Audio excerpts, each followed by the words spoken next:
ప్రశస్తమైన నామములో అందరికీ ప్రేమపూర్వకమైన వందనాలు తెలియజేస్తున్నాం. దేవుడు పరిశుద్ధ గ్రంథములో మార్కు సువార్త 1వ అధ్యాయము 31వ వచనాన్ని చదువుతున్నాం. ఆయన ఆమె యొద్దకు వచ్చి చెయ్యి పట్టి ఆమెను లేవనెత్తెను. యేసు ప్రభువారు ఆమెను లేవనెత్తెను. యేసయ్య చెయ్యి చాపి చెయ్యి పట్టి ఆమెను లేవనెత్తెను. ఈరోజు మన దేవుడు లేవనెత్తువాడు. ఆయన ఏ స్థితిలో ఉన్నా, మనుషులు ఏ స్థితిలో పడిపోయినా ఆయన లేవనెత్తువాడు. ఇక్కడ వాస్తవానికి జ్వరముతో పడిపోయింది ఆమెను ఆ స్థితిలో నుంచి లేపాడు ప్రభు. మన ప్రభు అయిన యేసుక్రీస్తు ఈ లోకానికి వచ్చింది లేవనెత్తుతానికి. లోకములో అందరూ కూడా బొత్తిగా నాశనకరమైన పరిస్థితుల్లో పడిపోయారు, నానా విధమైనటువంటి స్థితిగతుల్లో పడిపోయారు. ఆ స్థితిలో నుంచి లేపటానికి ప్రభు ఈ లోకానికి వచ్చారు అని అనటానికి ఏమాత్రమో సందేహమేమీ లేదు. చూడండి, ఆమోసు గ్రంథంలో 5వ అధ్యాయం 2వ వచనంలో కన్యక అయినటువంటి ఇజ్రాయేలులు కూలిపోయిను, ఆమె మరెన్నటికీ లేవదు, లేవనెత్తువాడు ఒక్కడైనను లేకపోవు, ఆమె భూమి మీద పడి ఉన్నదని చెప్తున్నమాట. చూడండి, ఆమెను లేవనెత్తే వాళ్ళు ఒక్కరు కూడా లేరు. భూమి మీద పడిపోయి ఉన్నది. ఎన్నడూ లేవలేని పరిస్థితుల మధ్యలో చాలా మంది జీవితంలో మనం గమనించవచ్చు. కొందరు మన దైనందిన జీవితంలో చెప్తుంటారు, ప్రార్థనలు చేయండి అయ్యా, మేము ఈ స్థితిలో పడిపోయాం. ఒకప్పుడు ధనం ఉండేది, ఈరోజు ధనము దూరం అయిపోయింది. ధనం ఉన్నంత వరకు మనుషులు చాలా దగ్గరగా ఉండేవాళ్ళు. ఈరోజు ధనము లేదు, ధనముతో పాటు మనుషులు కూడా దూరం అయిపోయారయ్యా. మేము కృంగిపోయి ఉన్నాం. అనారోగ్యముతో కొందరు చెప్తుంటారు, మేము ఆ స్థితిలో పడిపోయి ఉన్నాం. కుటుంబ జీవితాలలో కొన్ని విషయాలు చెప్తుంటారు, మేము ఈ స్థితిలో పడిపోయాం. ఇక్కడ కూడా చెబుతున్న మాట అదే, లేవనెత్తు వాళ్ళు ఒక్కరు లేరు. నువ్వు లేపబడాలంటే లేవనెత్తగలిగినటువంటి ప్రభు, ఆయన పేరు నజరేయుడని యేసు క్రీస్తు. ఆయన చేయి చాపి ఉన్నారు. నువ్వు ఆయన యందు విశ్వాసము, ఆయన యందు భయభక్తులు, ఆయన యందు నమ్మకము కలిగి నువ్వు దేవుని వైపు నువ్వు చూస్తే, ఏ స్థితిలో నువ్వు పడిపోయి ఉన్నావో అక్కడి నుంచి ఆయన లేపుతాడు. విలాపి వాక్యములో మీరు చూస్తే మీరు గమనించవచ్చు. 1వ అధ్యాయము 20వ వచనం చదువుతున్నాం.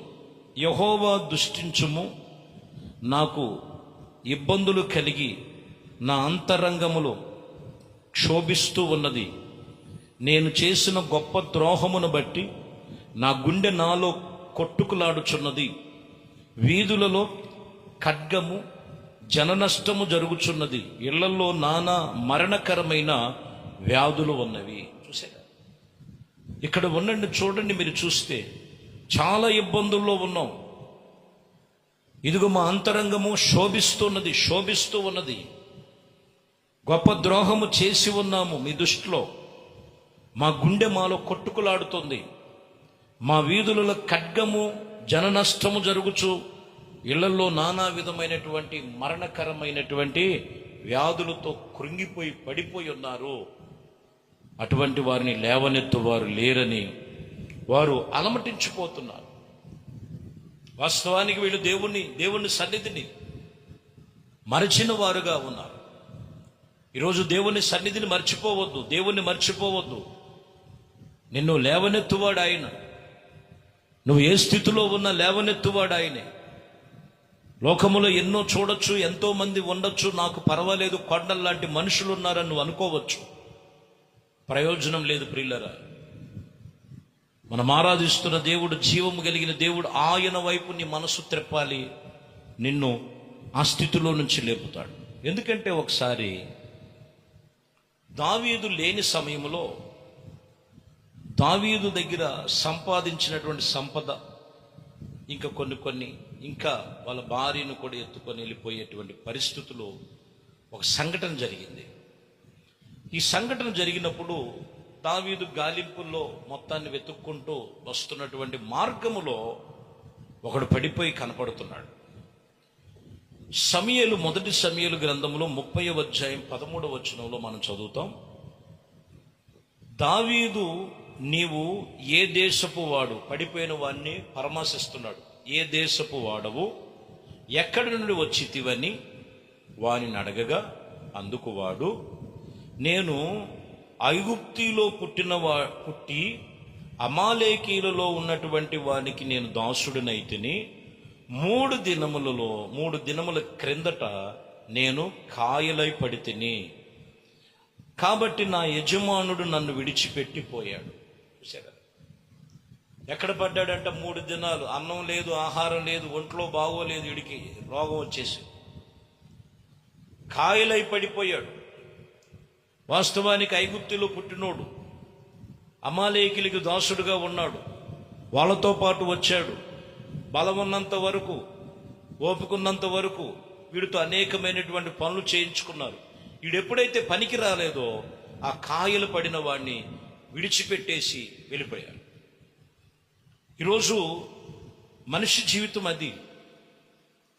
చాలా జాగ్రత్తగా గమనించాలి. మనుషులు నమ్మిన మనిషి జీవితం అంతే. మనుషులు నమ్మినటువంటి జీవితాలు అంతే. అవసరాన్ని బట్టి వాళ్ళు వాడుతుంటారు. అవసరం తీరిపోయిన తర్వాత వాడు పరిస్థితులు ఎలా ఉంటే విడిచిపెట్టే లోకం. కానీ దావీదు అతనికి కావలసినటువంటిది సిద్ధపరిచి, అతనికి కావలసిన ఆహారాన్ని ఇచ్చి, మంచినీళ్ళు ఇచ్చి, అతన్ని పరామర్శించి, ఆ తర్వాత అతన్ని వాళ్ళ జాడ నీకు తెలుసానని అతన్ని తీసుకొని వెళ్ళినట్లుగా రాయబడింది. ఈ వాక్యములో మనం చూసినట్లయితే, ఇతను కాయలు పడి ఉంటే, వరే ఇన్ని రోజులు మనతో ఉన్నాడు, ఇతనితో చాలా పనులు చేయించుకున్నాం, ఎలా వదిలేస్తాం అనేటువంటి పరిస్థితి, మానవత్వం కూడా లేనటువంటి పరిస్థితి. ఈరోజు లేఖనములు తెలియజేస్తున్న మాట, ఏ స్థితిలో పడిపోయావు, ఏ స్థితిలో పడిపోయావు, ఆ స్థితిలో నుంచి ప్రభు అంటాడు, ఆయన నీ చెయ్యి పట్టి నేను లేపుతానంటాడు. ఆయనకి నీ హృదయం ఇవ్వు. ఆయన సన్నిధిలో ఆయన చేసినటువంటి నిబంధన ప్రకారంగా నువ్వు తీర్మానం కలిగుండు. దేవుడు నిన్ను లేపుతాడు. ఎన్నడూ ఆయన నిన్ను విడవడు, ఎడబాయడు. లూకా సువార్తలో 10వ అధ్యాయంలో 30-31లో మీరు మనం చదివితే అక్కడ అందుకు యేసు ఇట్లా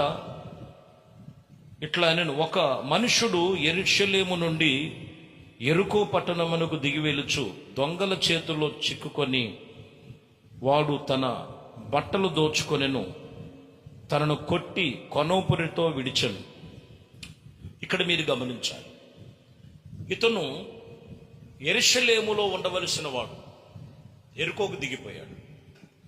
యెరికో ప్రాంతానికి వెళుతున్నటువంటి సమయంలో అతన్ని దొంగల చేతిలో పడ్డాడు.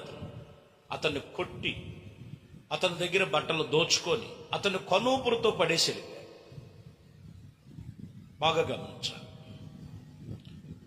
దేవుని సన్నిధిలో ఈరోజు చాలా మంది కూడా అదే. ప్రభుతో ఉన్నంత వరకు, సంఘములో ఉన్నంత వరకు, ప్రార్థనలో ఉన్నంత వరకు, పరిశుద్ధంగా పవిత్రంగా ఉన్నంత వరకు ఏ హాని వాళ్ళ మీదకి రాదు. ప్రార్థన మానేసి, దేవుడి సన్నిధి మానేసి, దేవుడి సన్నిధితో సహవాసం మానేసి, సేవకులతో వ్యతిరేకమైనటువంటి భావాలు కలిగినటువంటి ప్రతి విషయంలో ఏదో ఒక పరిస్థితిలో ఆ మనిషి పడిపోయే పరిస్థితిలో ఉన్నాడు అనేది గుర్తుంచుకోవాలి. ఇతడు యెరూషలేము యొక్క అనుభవం, దేవునితో సహవాసం అనే అనుభవాన్ని విడిచిపెట్టి లోకంలోకి వెళ్ళిపోతున్నాడు. పడటం అపవాది చేతులు. అపవాది వాడు దొంగ, దోచుకునటానికి వచ్చాడు కానీ మరి దేనికి రాలేదు వాడు. కానీ అక్కడ మీరు చూసినట్లయితే అక్కడ ఒక 2 వ్యక్తులు కూడా చూసుకుంటూ వెళ్ళారు. ఒక వ్యక్తి ఏమో మనం గమనించినట్లయితే ఆ త్రోవలో వెళ్తున్నప్పుడు యాజకుడై ఉన్నాడు. ఆ యాజకుడు చూసుకుంటూ పక్కకుండా వెళ్ళిపోతున్నాడు. వీడా ఈడి కర్మ ఆడు అలాగే చేసుకున్నాడు, ఆడు అలాగే ఉన్నదని చూసుకుంటూ వెళ్ళిపోయేటువంటి యాజకుడు పరిసయ్యుడు కూడా ఉన్నాడు. చూసుకుంటూ వెళ్ళిపోతున్నారు అంతే. కానీ వాక్యం చెప్తున్న మాట ఏంటంటే, యేసు ప్రభువు వారు మంచి సమరయుడిగా అక్కడికి వచ్చారు. మంచి సమరయుడిగా వచ్చి అతను పడిపోయినున్న చోటున లేపి, అతని గాయాలు కడిగి, అతన్ని గాయములను తుడిచి, అతన్ని వాహనం మీద ఎక్కించుకొని, అతన్ని పోటుకుని వాని ఇంటికి అనగా సంఘానికి, దేవుడి సన్నిధికి తీసుకొచ్చి అతనికి అప్పచెప్పాడు. అంటే యేసు ప్రభువారు గాయములు కట్టువాడు, గాయములు మాన్పువాడు, ఆ మనిషిని లేవనెత్తువాడు, సకల విధమైనటువంటి పరిస్థితులలో మార్చగలిగిన వాడు. ఏ స్థితిగతులు ఉన్నా కానీ ఆయన లేపగలిగిన సమర్థుడు, శక్తి కలిగిన వాడు. ఈరోజు ఏ స్థితిలో పడిపోయావు, నిన్ను లేపటానికి మాట, నిన్ను లేవనెత్తగలిగిన వాడు. యోబు రాస్తున్నారు 11వ అధ్యాయంలో 5వ అధ్యాయం 11వ వచనం. అట్లా ఆయన దీనులను ఉన్నత స్థలములో నుంచిను, దుఃఖించు వారిని క్షేమమునకు లేపును. క్షేమమునకు లేవనెత్తునని రాయబడింది. ఎవరైతే దుఃఖిస్తున్నారో, ఎవరైతే దేవుని వైపు నువ్వు దేన మనస్సు కలిగి నువ్వు మనస్సు మార్చుకోగలుగుతావో, నిన్ను ఆ స్థితిలో నుంచి క్షేమముకు లేపబోతున్నాడు. నమ్మో దేవుడు వాక్యం. లోకములో ఎక్కడ క్షేమము లేదు.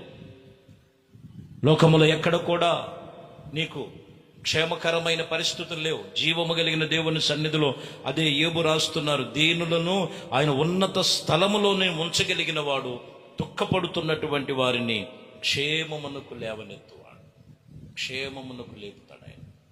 ఆయన కృప కలిగిన దేవుడు, ఆయన పేరు నజరేయుడైన యేసు.